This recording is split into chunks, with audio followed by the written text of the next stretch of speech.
Oh, merci. Merci, merci, merci, merci, merci, merci. Lynn, t'es là? Merde. Qu'est-ce que tu fais debout dans la cuisine avec un seul gant, Oui, ça. un sweat à capuche Oui. et le DVD des Indestructibles sous le bras? Voilà, les Indestructibles, exactement. Bah en fait, j'ai ça sous le bras parce que je voulais qu'on fasse une review. Ah mais c'est pas bête ça, parce qu'il y a le 2 qui sort bientôt. Eh oui, je sais, c'est bien vu. Bon bah, on va se le regarder ce film. Allez. Mais c'est une bonne idée, t'as raison. Pourquoi je sens que ça va être n'importe quoi?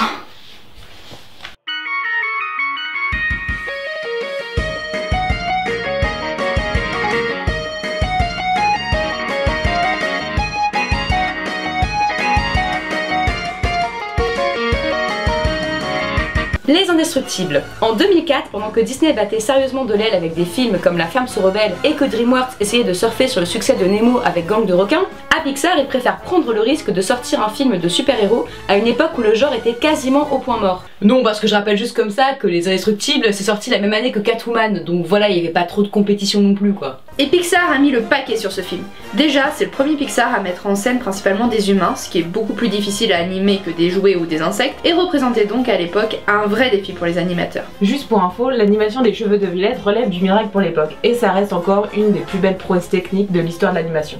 Et puis c'est aussi la première fois que Pixar fait appel à un réalisateur étranger au studio, à savoir Brad Bird, qui s'est fait remarquer grâce à l'excellent Géant de fer en 1999. Et dire qu'aujourd'hui on se prosterne devant Disney pour des messages profonds tels que une femme peut aussi être célibataire et heureuse. Alors qu'en 99, Brad Bird sortait un dessin animé sur la guerre froide et les conflits identitaires d'une arme de destruction massive. Sans surprise, Les Indestructibles fut un énorme succès. 4ème plus grosse entrée de 2004 au box-office mondial, derrière Shrek 2, Harry Potter 3 et Spider-Man 2. Le film encore aujourd'hui est acclamé aussi bien par les critiques que par les spectateurs, et ceux de tout âge. Bah en même temps ça se comprend, hein, Les Indestructibles c'est drôle, touchant, profond, complexe, éducatif. Éducatif. Oui, c'est éducatif parce que ça t'apprend les liens familiaux et tout ça, on met le film. Le film commence par une interview de ce qui semble être 3 super-héros renommés. Frozone, Monsieur Indestructible et Elastigirl. Et rien que ça, ça montre à quel point le film est intelligent. En à peine 2 minutes, on apprend petit 1, le nom des héros. Petit 2, l'occupation des héros. Petit 3, la personnalité des héros. Petit 4, le type de société ainsi que l'époque à laquelle les héros vivent. Et tout ça de manière dynamique et fun, sans scène d'exposition à rallonge. Brad Bird est pas là pour rigoler, bitches. Bon, juste après l'interview, le vrai film commence in medias res. Ça veut dire en pleine action pour ceux qui se seraient endormis pendant leur cours de français de 3ème. Et on nous montre une journée ordinaire dans la vie de Monsieur Indestructible. Il attrape le méchant, sauve un chat coincé en haut d'un arbre avec la plus grande classe, se fait harceler par un fan hystérique, attrape un deuxième méchant et arrive à temps pour son mariage. Est-ce que quelqu'un peut m'expliquer pourquoi Monsieur Indestructible se comporte comme un gros connard avec ce pauvre gamin? On est censé sympathiser avec Monsieur Indestructible. Bah excusez-moi hein, mais je sens pas un capital sympathie de ouf pour les célébrités qui remparent leurs fans, c'est juste pas correct. Ah, tu veux qu'on en parle, Dean? Non ça va, tout va bien, c'est bon, y a pas de soucis, vas-y, revenons au film.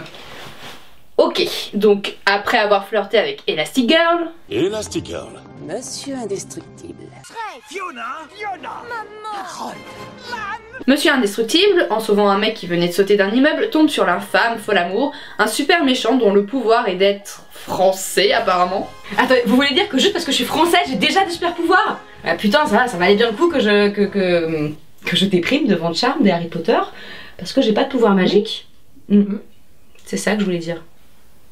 Mais l'arrestation de Folamour est compromise par Buddy, le petit fan de Monsieur Indestructible qui tient absolument à devenir son équipier. Il y a des tas de super-héros sans pouvoir, je te signale. C'est pas obligatoire pour être super. Moi, j'ai inventé ça. Et je peux voler. Tu peux voler, toi? Envole-toi, Buddy. On est d'accord qu'il a raison là, Buddy, que t'as pas forcément besoin de pouvoir pour être super et que Monsieur Indestructible est juste très fermé d'esprit. Je veux dire, Buddy a quoi, 8 ans? Et il a inventé des putains de bottes à propulsion. Même Batman et Iron Man combinés sont des petites raclettes par rapport à ce génie en herbe. Oui, mais il veut être un super-héros pour de mauvaises raisons. Ça ne l'intéresse pas de sauver des gens, il veut juste traîner avec sa star préférée et montrer au monde à quel point ses inventions sont brillantes. Et bref, oublions le fait que Dean n'a définitivement aucun sens moral et continuons le film. À cause de Buddy, Folamour parvient à s'échapper, mais Monsieur Indestructible ne peut pas se lancer à sa poursuite car il a déjà un truc plus important de prévu, son mariage. Je vous déclare donc à présent mari et femme. Ah bah c'est sûr que danser sur les sardines de Patrick Sébastien et se gaver de pièces montées, c'est clairement plus important que d'arrêter un dangereux criminel psychopathe qui pourrait compromettre la sécurité de la ville, hein. Mais regarde, c'est mignon! Un mariage avec que des super-héros! oui, d'ailleurs, pourquoi Frozone lui dit de retirer son masque s'il y a que des super? On est des super-héros. Rien ne peut nous arriver.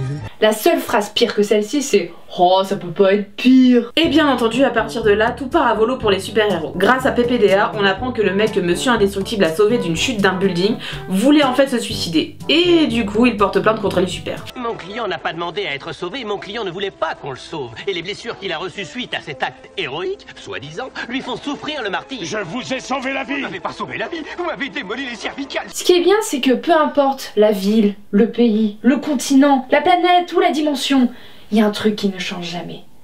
Les gens sont profondément cons.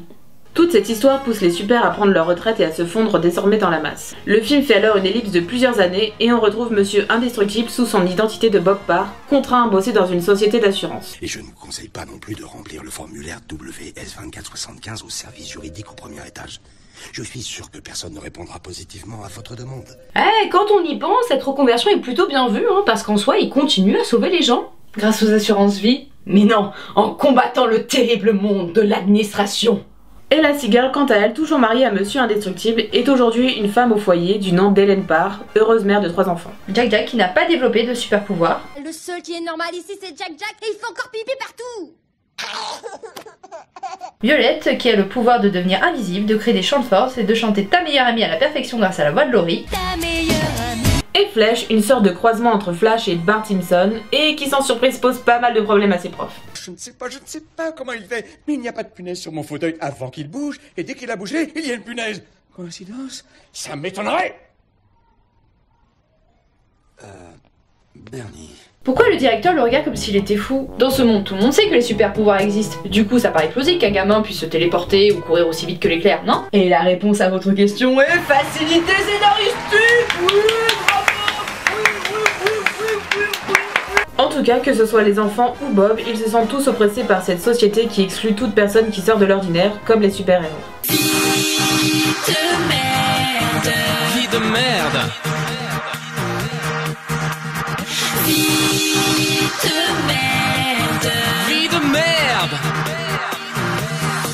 Et pendant qu'Hélène essaie de rester le plus possible dans l'anonymat pour éviter tout problème avec le gouvernement, Bob, lui, en compagnie de Frozone, continue à jouer les super-héros en cachette. Incendie, c'est à côté. Ouais. Cette nouvelle t'a bouleversé, on dirait. Honnêtement, j'allais le traiter d'égoïste pour sans arrêt compromettre la couverture de sa famille juste pour revivre sa gloire passée, mais quand je vois ses conditions de travail, bon, ça passe. En plus de ne pas avoir un boulot passionnant et d'être dans un bureau minable, Bob se fait constamment enchaîner par son boss parce qu'il fait trop bien son travail et qu'il cherche avant tout à aider les clients plutôt que de bien faire marcher l'entreprise. J'ai fait quelque chose d'illégal? Non. Vous voulez dire qu'on ne doit pas aider les clients? La loi m'oblige à vous répondre non. Nous sommes là pour rendre À service. nos amis avant tout, vous comprenez? Et surtout à nos chers actionnaires. Qui va les aider maintenant, hein? En même temps, si mon patron c'était Nicolas Sarkozy avec la voix d'Homer Simpson, je suis pas sûre que je m'éclaterais au boulot non plus. Bob finit par se faire virer parce qu'il aurait préféré aller sauver un type dans la rue plutôt que d'écouter son connard de boss monologuer sur les horloges. Une société, C'est comme une énorme horloge. c'est comme une énorme horloge. Oui. Et aussi parce qu'il l'a balancé de l'autre côté du building.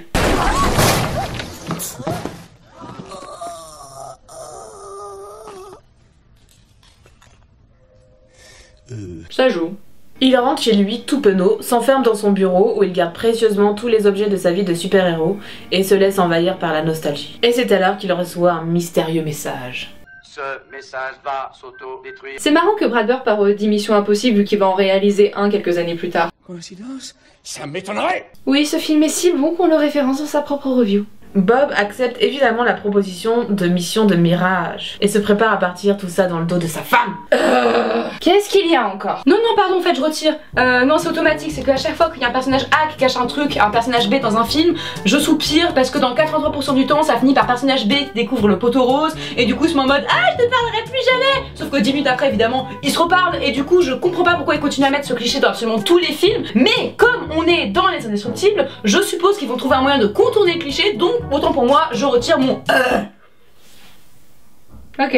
Mirage explique que la mission consiste à neutraliser un robot géant très dangereux et très intelligent qui aurait échappé au contrôle de la mystérieuse personne qui a employé Bob. Commence alors une course-poursuite entre l'homme et la machine, un peu comme dans cet épisode de Black Mirror où il y a une meuf qui essaye d'échapper à des chiens robots, sauf que là j'aurais plus peur pour la machine que pour l'humain. Parce que bon, faut bien avouer que même après 15 ans d'inactivité, Monsieur Indestructible reste super balèze. Il bat le robot en faisant en sorte qu'il se transperce lui-même et il gagne un dîner en tête-à-tête avec Mirage. Les terres volcaniques sont parmi les plus fertiles sur Terre. Tout ce qui se trouve à cette table a poussé ici même. Est-ce que ça vous plaît? C'est quoi ce dialogue là? C'est censé être une scène de flirt ou se moquer des scènes de flirt? Parce que bon, c'est pas parce que tu caresses ton verre de champagne sensuellement comme ça que tout d'un coup parler de fruits et légumes ça devient le sujet le plus sexy du monde, hein. Vous saviez que le feu brûle et l'eau mouille et les oiseaux volent dans le ciel? Mais sa victoire n'aura pas laissé Monsieur Indestructible complètement intact puisque le robot a réussi à déchirer son beau costume. Et là vous allez me dire, mais comment ils font les super-héros pour faire une reprise sur leur costume? Oh bah oui, comment ils font, Jamy? Eh ben la plupart, ils l'ont dans le fion. Mais dans le monde des Indestructibles, ils ont la styliste pour super-héros, si renommée que même les plus grandes stars lui font confiance. Favorite Edna pieces. The nuclear onesie. The rocket stilettos. Everyone has Edna piece. J'ai nommé l'inégalable Edna Mode. C'est simple, ces scènes sont un condensé de répliques cultes. Le passé c'est le passé, darling. Ça parasite le présent. Ce personnage est tellement cool que le réalisateur lui-même a tenu à faire sa voix en VO. En français, on a le droit à Amanda Lear qui fait un très bon job. Dommage que le film ne soit pas sorti de nos jours parce que c'est sûr qu'ils auraient demandé à Christina Cordula de le faire et ça aurait été épique. Ma chérie, ça va pas du tout. Edna accepte de raccommoder le costume de Bob pour lui faire plaisir, mais elle a surtout comme ambition de lui en faire un tout neuf. Modèle du genre Ultraman. Oh, il avait un de ses looks, oh, la cape, les bottes. Pas de cap. Metaman, ascenseur mortel. Ultraman, décollage tragique. Splashman, aspiro-vortex. Pas de cap. C'est drôle parce que tous ces gens sont morts dans d'atroces souffrances. En tout cas, grâce à la réussite de sa mission, Bob se sent de nouveau plein de vie et nage dans le bonheur. Et il se remet même au sport, ce qui est une bonne chose vu que Mirage le contacte pour une deuxième mission. Cette fois, elle lui dit que le maître des lieux veut le rencontrer et lui demande alors de l'attendre dans une salle de réunion.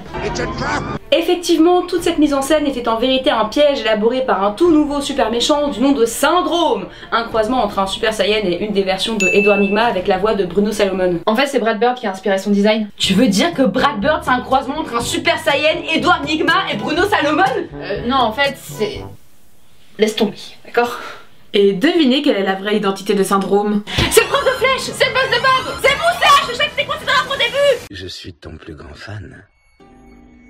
Buddy. Oh. Ce que je trouve génial, c'est qu'ils n'ont pas attendu la fin du film pour nous dévoiler l'identité du méchant. Ils l'ont pas fait à la Hans dans La Reine des Neiges ou à la Merryweather dans Zootopie, parce que franchement, cette mode chez Disney de faire des méchants secrets commence à me saouler. Ok, ça crée un effet de surprise sympa, mais du coup, ça fait que le méchant n'est pas un méchant pendant 83% du film, et ça enlève beaucoup de son charisme. C'est vrai qu'avec Syndrome, on a à la fois un méchant surprise, sachant qu'il apparaît presque à la moitié du film, et en même temps, on passe suffisamment de temps avec lui pour le considérer comme le véritable ennemi de Monsieur Indestructible. On oublie très vite le petit Buddy tout mignon du début et on s'adapte tout de suite à ce psychopathe en puissance. Surtout qu'il a vraiment un plan de qualité. Il a utilisé son génie et sa créativité pour inventer des armes qu'il a ensuite vendues au gouvernement pour se faire du fric. Comme Iron Man. Et ce fric lui a permis de financer ses recherches qui consistent en la création d'un robot tout puissant qui serait invincible. C'est pour ça qu'il a fait venir tout plein de super-héros sur son île pour que son robot accumule de l'expérience. Et tout ça dans le but de...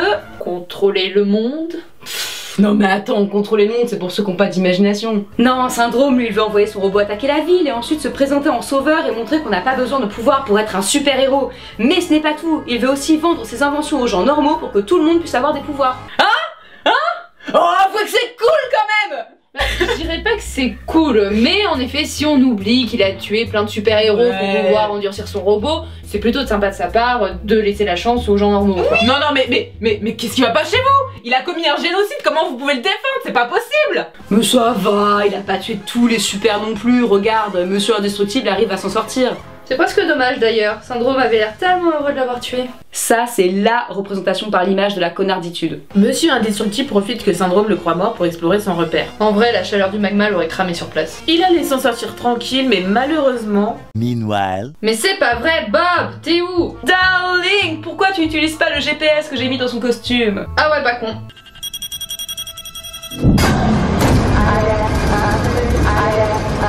Donc, Monsieur Indestructible est fait prisonnier par Syndrome, qui ne semble pas particulièrement frustré de le voir encore en vie. Mais berner la sonde en te cachant sous les ossements d'un de tes super copains. Oh la vache! vache! Ça me défriserait d'y penser.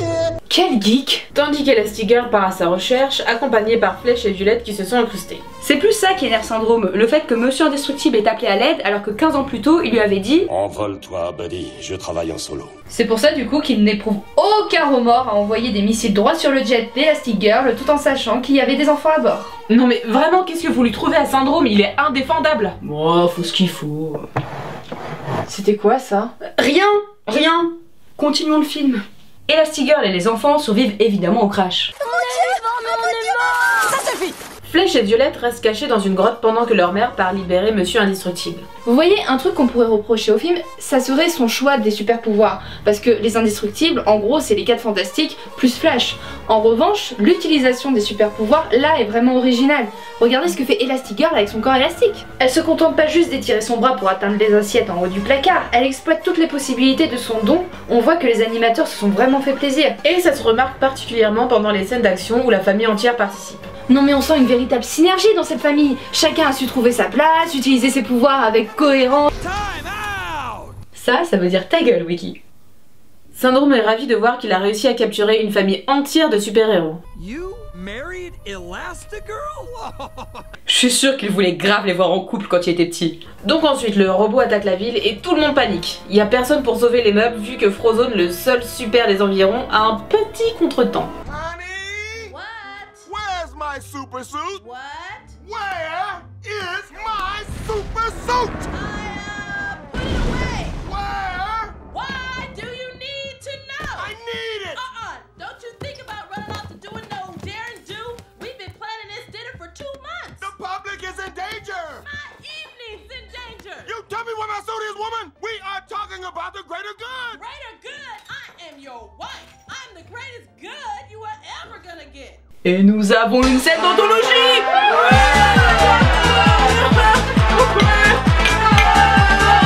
Mais le plan de Syndrome ne se déroule pas exactement comme prévu. Et oui, il avait oublié un gentil mini mais pourtant si crucial léger petit détail. Le robot est intelligent. Et du coup, le robot, il comprend vite que Syndrome le contrôle grâce à une télécommande. Alors il balance Syndrome et il garde la télécommande pour devenir son propre maître. Et voilà, et oui, et voilà. C'est marrant, c'est exactement ce qu'avait raconté Mirage à Monsieur Indestructible le jour où il l'avait engagé. C'est ça l'ironie du sort. Et à partir de là, les Indestructibles débarquent et avec Frozone, ils s'attaquent au robot. Ils arrivent bien sûr à le neutraliser, mais ils n'ont pas encore gagné, car Syndrome réussit à mettre la main sur Jack en trompant habilement la babysitter. Ça veut dire quoi ce S en fait? Ça veut dire... sitter. Oui, sitter. Et elle y a cru? Le bébé venait d'exploser. Ok, autant pour moi. Mais encore une fois, Syndrome avait oublié un gentil mini mais pourtant si crucial léger petit détail. Jack est un enfant de super. Et lui met la misère.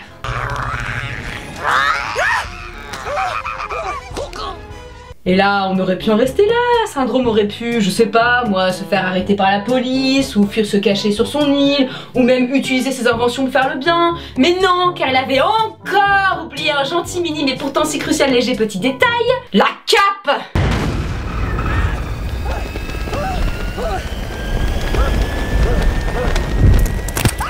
Et voilà, encore un méchant ultra cool avec des idées géniales, un cerveau brillant qui crève comme une merde, tout ça parce qu'il faut absolument que les gentils gagnent à la fin. Non mais je suis désolée, Syndrome méritait pas de mourir. Tout ça c'est la faute de Monsieur Indestructible qui est capable de se comporter comme une célébrité hautaine et lui donner une chance non, parce mais que... c'est bon, arrête de lui trouver des excuses à Syndrome là. C'est rien. Non, c'est bon, cette fois on va voir. Non, c'est rien, je te dis c'est rien. On y va, c'est rien. on y va. Oh putain. Est-ce que c'est Emma Watson? Et oui. Vous savez, quand j'étais petite, j'adorais Emma Watson, j'étais fan d'Emma Watson, j'avais des posters d'elle partout dans ma chambre. Et puis un jour, je l'ai croisée à une avant-première et je lui ai alors proposé de l'aider sur le prochain Harry Potter. Je voulais seulement l'aider, c'est tout, je voulais seulement l'aider. Et elle a refusé, sous prétexte que j'étais une personne normale et qu'elle était une super célébrité. Depuis ce jour, je voue une haine sans nom à Emma Watson et je me suis alors tournée vers la seule personne qui pouvait me comprendre, Syndrome. Lui aussi sait ce que c'est que d'être trahi par sa célébrité. Lui aussi il sait comment on se sent, qu'on a l'impression d'être une moins que rien. Je me suis alors inspirée de son plan et j'ai mis au point ce gant. Un gant qui me permettrait de prendre la célébrité de quelqu'un pour la mettre sur quelqu'un d'autre. Et quand tout le monde sera célèbre, plus personne ne le sera. Emma Watson s'est barrée. Quoi?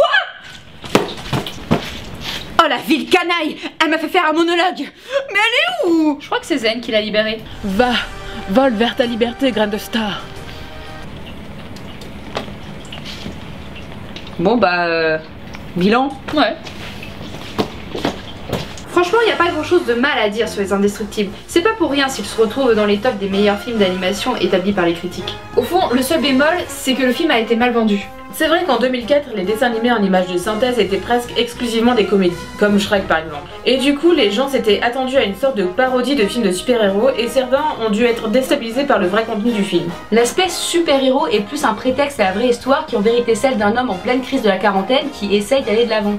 On peut aussi reprocher au film d'avoir quelques personnages un peu sous-exploités, comme Mirage, dont on n'entend plus parler pendant le climax, alors que sa relation avec Syndrome aurait mérité d'être explorée. Mépriser la vie n'est pas une force. Allons, c'était qu'un coup de bluff, mon ange. C'est tout. J'étais sûr que ce type n'aurait jamais eu le cran de te... Eh bien, la prochaine fois, mets ta propre vie en jeu. Voilà, c'est comme ça qu'on fait un couple de super méchants. Prends-en de la graine, Suicide Squad. Et il y a aussi quelques incohérences. Genre, on nous fait bien comprendre que l'identité secrète d'un super est la chose la plus importante pour lui. Mettez ces masques.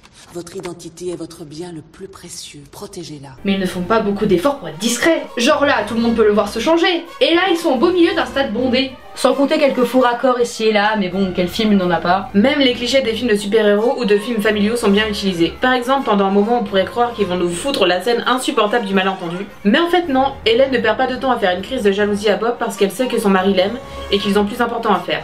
Ce que j'aime particulièrement, c'est que c'est vraiment le film qui prouve que l'animation est un support et pas un genre. En soi, Brad Bird aurait très bien pu opter pour un film en prise de vue réelle, mais l'animation lui permet de créer des effets visuels plus saisissants. Prenons par exemple la scène où Bob se fait engueuler par son patron.